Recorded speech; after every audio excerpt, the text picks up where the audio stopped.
ఏంట్రా ఇది? మన లవంగం కాలనీ బ్లూ ప్రింట్. మరి వైట్ కలర్ లో ఉంది. ఓ అంకుల్, నేను చెప్పేది ఓ 2 నిమిషాలు మూసుకొని వినండి.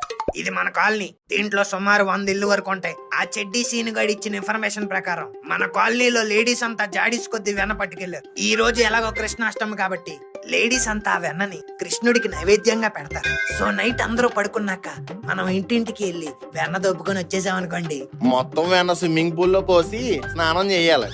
ఏం మాట్లాడుతున్నారు అంకుల్? మరి లేకపోతే కృష్ణాష్టమి అయిపోయిన తర్వాత వెన్న తెచ్చుకుని ఏం చేస్తావురా?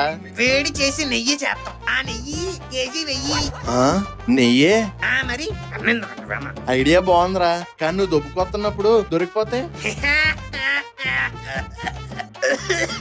ఒరే, నువ్వు అలా నవ్వుతుంటే రజనీకాంత్లా లేవురా, రోగిస్టోళ్లా ఉన్నావు. సర్లేండి, అన్నిసార్లు కుదరదు. ఇప్పుడు ప్లాన్ ఏంటంటే ఈ రోజు కృష్ణాష్టమి కాబట్టి అందరూ కృష్ణుడు వచ్చి వెన్న దొంగతనం చేస్తాడని ఎక్స్పెక్ట్ చేస్తారు. కానీ నిజానికి దొంగతనం చేసేది ఆ కృష్ణుడు కాదు, ఈ గోవిందుడు. అంటే ఇప్పుడు నువ్వు కృష్ణుడి గటప్ వేసుకుని దొంగతనం చేస్తావేంట్రా? ఎస్, ఈ రాత్రికి ఈ గోవిందుడు అందరి వాడేలే.